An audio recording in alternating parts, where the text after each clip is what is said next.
Hello everybody and welcome back to RainBro Crafts. My name is Colton and today I will be making for you a grapefruit and rosemary soap. This soap came from last year and we of course had to bring it back for Citrus and July 2024, but this new design is even better than last year, so stay tuned and see us make this grapefruit and rosemary soap. Alrighty, so we are going to be making our grapefruit and rosemary soap. Like I said in the introduction, this one actually is a repeat from last year, from 2023. If you haven't seen that video, I'll put a card up in the corner here and you can check that out, of course, after you watch this video, because this is the new and improved design. It's a little more fresh, it's a little more modern and funky, so definitely stay tuned till the end to see what the inside of this bar looks like.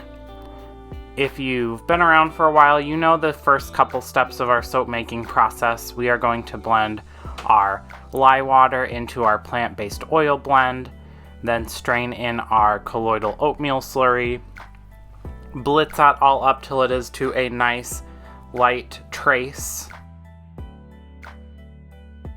And then we will add in our custom fragrance blend. This is grapefruit fragrance oil and then rosemary essential oil. Grapefruit fragrance oil is a little bit better in soap than what we have found with grapefruit essential oil. The grapefruit essential oil didn't stick around in our soap for very long. It faded pretty quickly. It was pretty subtle, which is a little surprising because grapefruit is such a strong scent, but it didn't last much through the soaping process.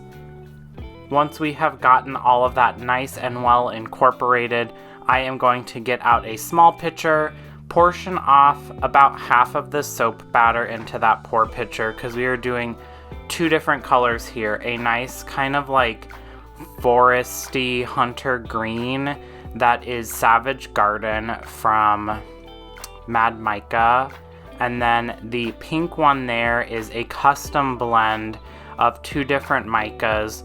One of them is Neon Pink from Nature's Garden. I always get those two mixed up. And then it has some pink amaranth as well to give it a little bit of a sparkle, but also to cut down on the neon a lot, because the camera doesn't do this justice. It is like hot pink, like Trixie Mattel hot pink. It still is super bright even with that, and I also even cut back the amount that we would normally do. Normally we would do about 3 teaspoons of mica for this amount of soap batter, and I think I did half of that, and it still is so vivid.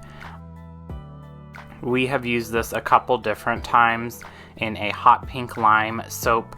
That was our first ever kind of sponsored video with Nature's Garden. They sent us some soaping supplies and we were super excited to work with them. And we just love this pink, but we use it very, very sparingly. We are going to blitz those up and get those to a nice trace, because we are going to do a nice classic RainBro Crafts signature design, a drop swirl of the green and the pink. I wanted both colors to be pretty separate, especially because they are such vastly different colors. I didn't want them to blend together and get muddy and gross looking.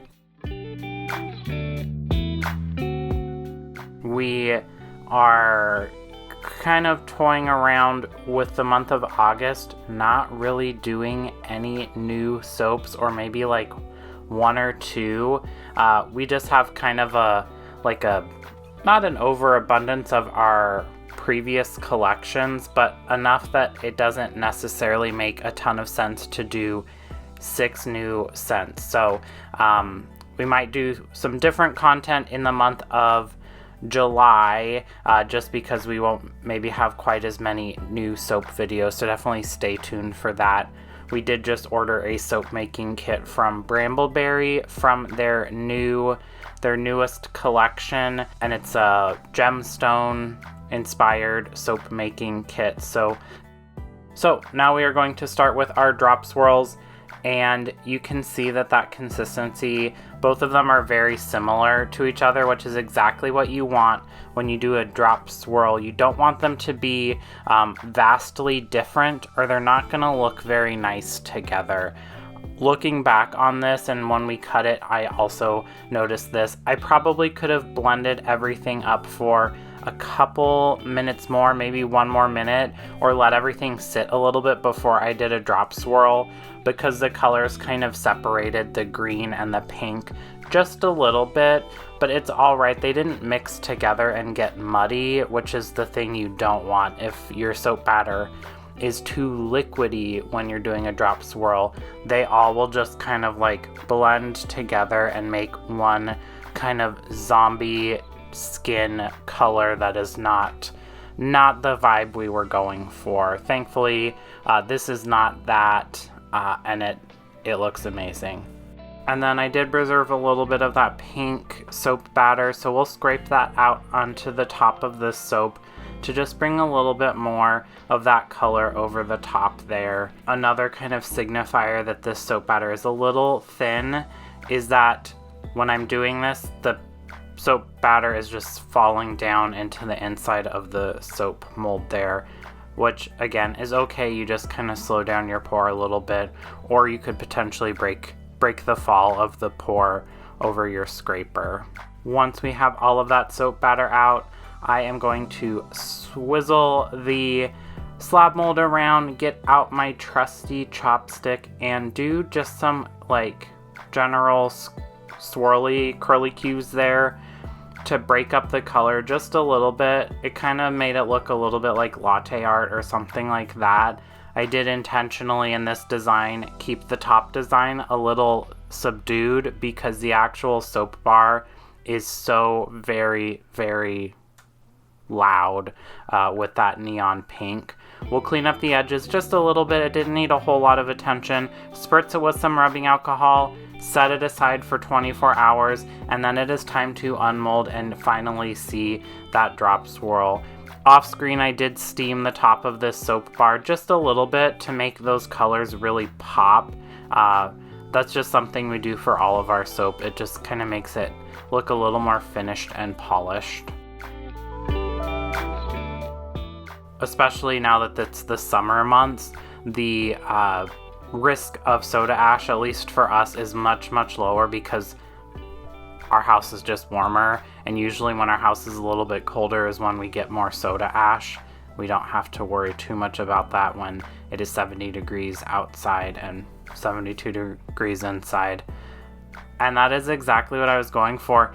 It is like kind of hard for the camera to actually pick up the swirl pattern a little bit because the pink is so very vibrant. In person it's a little more easy to see, to kind of look at, and in the product photos that I took, which is the cover of this video, you can also see the swirls just a little bit better. I think maybe if I messed with like the white balance or something, it probably would have been a little more visible, but I'm not the very best at adjusting camera settings, so I just kind of leave it as is and hope for the best, kind of cross my fingers and hope for the best. But that is it. That is our Grapefruit and Rosemary soap, which will be for sale starting July 1st, online and in person. Snag yours if you are a Grapefruit soap fan because it is really good. You won't be disappointed. If you want to support the channel, we do have a subscription service where you can get soaps or candles of the month from us. Check out our website, rainbrocrafts.com, for more details on that. Thanks to all of our supporters here. If you want to support the channel another way, don't forget to like this video, comment down below your favorite citrus fruit, and also subscribe. Thanks. Bye.